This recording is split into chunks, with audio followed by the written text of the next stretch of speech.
Muy buenos días para todas, para todos. Yo soy Luis Fernando Acevedo Restrepo, profesor de la Universidad Nacional de Colombia, con maestría y doctorado en urbanismo y con alguna experiencia en temas de ordenamiento territorial. Quisiera hacer una presentación agradeciendo a los organizadores por invitarme para plantear mis puntos de vista em, en este conversatorio por la competitividad, el desarrollo urbano vial sostenible y la defensa de las vías del café. Para poder plantear las ideas que quiero mencionar, me basaré básicamente en 5 aspectos importantes.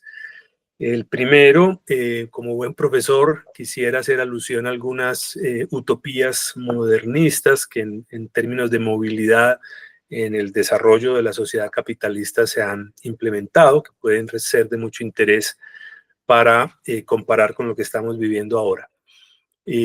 Quisiera luego que miráramos en qué va la política nacional urbana en Colombia, porque creo que ese contexto resulta fundamental para los retos que tiene la subregión centro-sur en términos de ordenamiento metropolitano.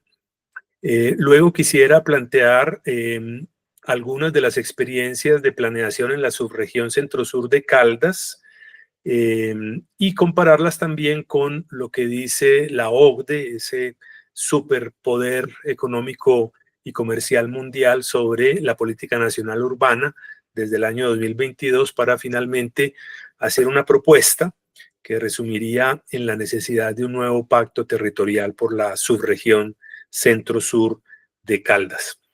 Para entrar en materia, quisiera traer a colación estas utopías modernistas en materia de movilidad que resultan muy interesantes desde finales del siglo XIX hasta el siglo XX, básicamente.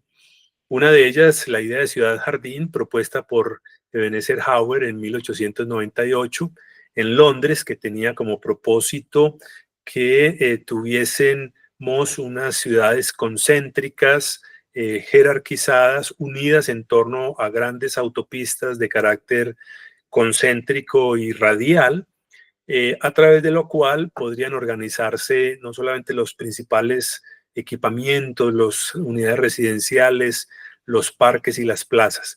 La idea fundamental era organizar un sistema de ciudades realmente en torno a la movilidad. Esto pues no se desarrolló cabalmente, aunque parece que algunas ideas sí parciales se desarrollaron en el caso de Londres.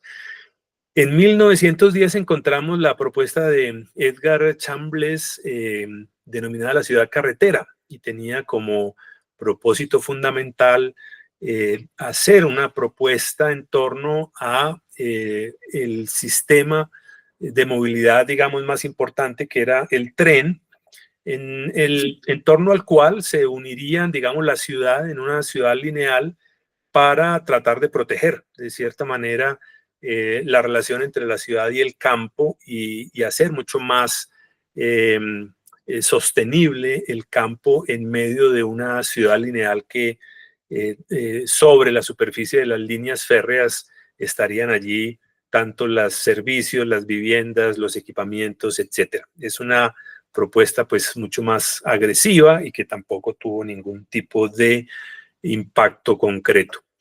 Me ha gustado mucho más la propuesta de Ensanche de Barcelona. Es una propuesta que buscaba incluso unir en la ciudad tanto a burgueses como proletarios en la ciudad industrial, muy conectado con los principales sistemas de movilidad, especialmente los trenes que alimentarían las fábricas, tanto para llevar materias primas como sacar mercancías. Esta ciudad se desarrolla, aunque la propuesta social de la ciudad y los cambios en los sistemas de movilidad pues se desarrollaron parcialmente.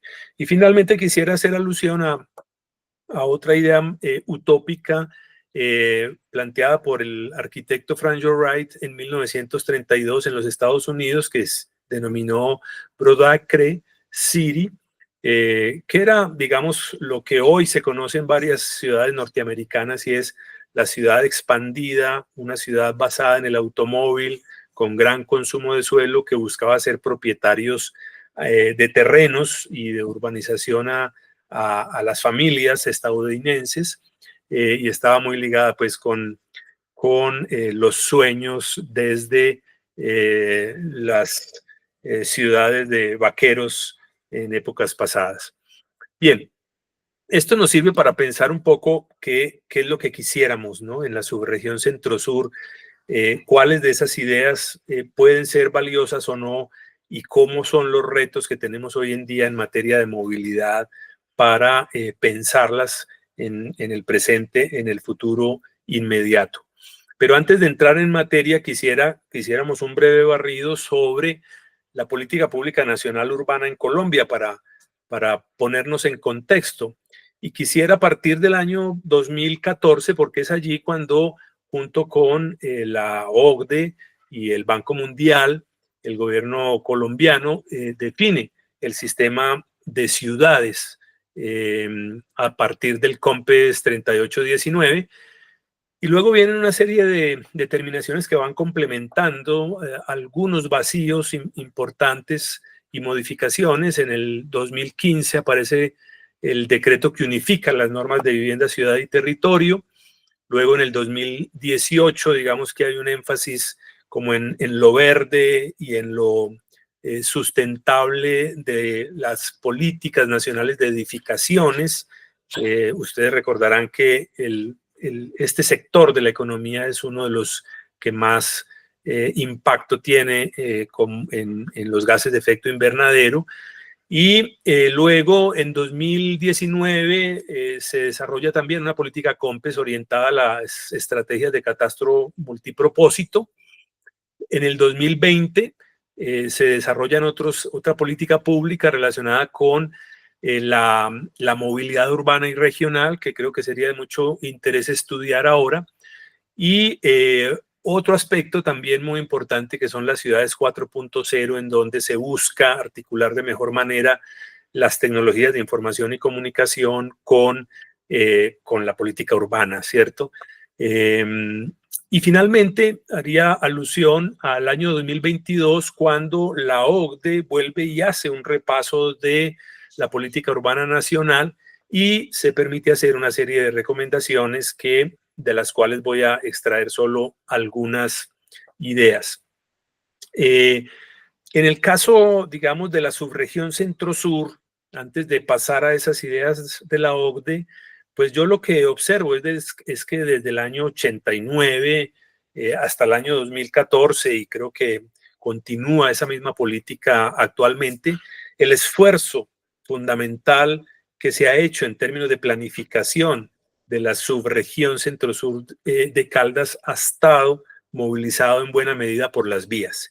Y unas vías básicamente orientadas hacia el vehículo privado y, en mi opinión, en la idea de habilitar suelo, es decir, valorizar suelo urbano para facilitar procesos de urbanización en un contexto en el cual en nuestra región pues la tendencia demográfica tiende a cero, con lo cual uno podría colegir que esos esfuerzos están muy asociados a procesos de especulación inmobiliaria y no propiamente a un proyecto de ciudad y territorio. Termina esas experiencias en lo que hemos llamado el Plan Atkins, un plan asesorado por el Banco Interamericano de Desarrollo, por FINDETER, más orientado a colocar recursos de crédito en esas apuestas, y que tiene, en mi opinión, un grave defecto, y es que es la apuesta de Manizales para la constitución de un área metropolitana. Allí no vemos otra ciudad y otros intereses distintos a Manizales, y quizás ese es su principal defecto y la principal reacción de parte de los municipios vecinos en función de la constitución de esa área metropolitana. ¿Qué proponía la OCDE desde el año 2022 sobre la política nacional urbana en Colombia. No voy a entrar en todos los detalles, quisiera, con base en este conversatorio, destacar algunos problemas. Dice la OCDE, la planificación del transporte y la planificación del uso del suelo a menudo se llevan a cabo como funciones separadas. Creo que este es un dato muy importante. Los arreglos de la gobernanza metropolitana se han mantenido débiles debido al dominio del municipio más grande y rico sobre los demás. Hace alusión a la particular reglamentación que tenemos en Colombia.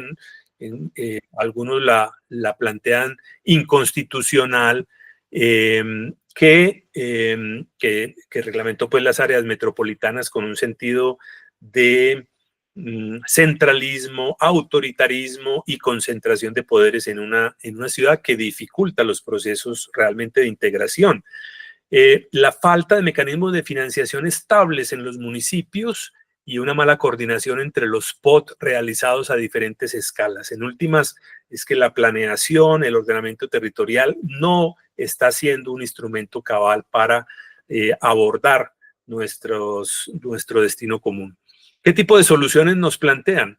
En este sentido, explorar nuevas fuentes de financiamiento para el transporte metropolitano, incluir los costos de vivienda y transporte en la planificación urbana, promover formas limpias de transporte público para apoyar la transición de las ciudades hacia una economía baja en carbono, reforzar los mecanismos de cooperación intermunicipal, insisto, mejorar y ampliar el uso de instrumentos de financiación basados en la tierra, uno de los asuntos en los cuales Manizales y en general Caldas se ha resistido desde la aprobación propiamente dicha del ordenamiento territorial como instrumento fundamental, lo cual nos está generando grandes problemas para afrontar los retos urbanísticos, ambientales y sociales actuales. Ahora, miren ustedes, tenemos por lo menos nueve experiencias de planeamiento más o menos recientes en la subregión o en la región del eje cafetero y particularmente en la subregión centro-sur.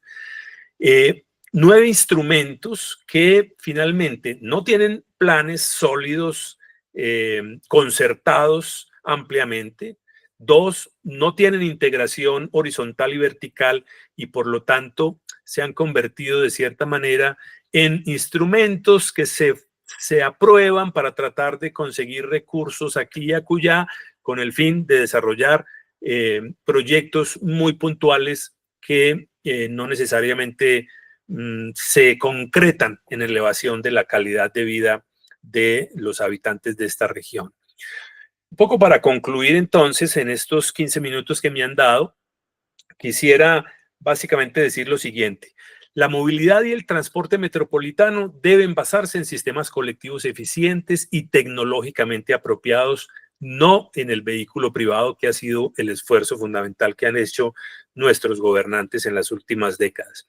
La movilidad y el transporte aéreo nacional e internacional debería ser un proyecto para unir países y regiones, y no un proyecto de especulación inmobiliaria que beneficia pues a unos pocos y no al conjunto de la región.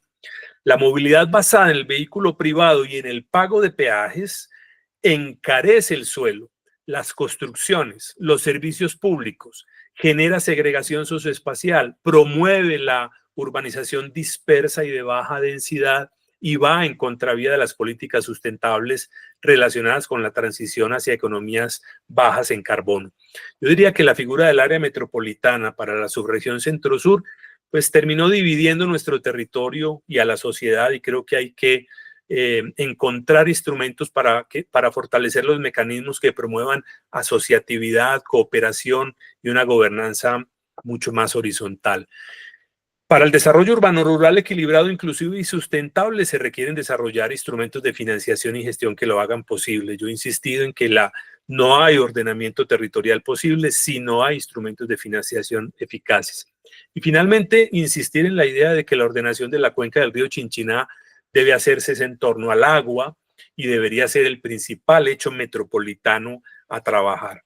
Todo esto me lleva a mí a pensar en esta hipótesis que la quiero plantear, y es que creo que definitivamente, y en eso coincido con la OCDE, paradójicamente, se requiere un nuevo pacto territorial para abordar la subregión centro-sur de Caldas, porque lo que tenemos hasta ahora no nos está dando resultado.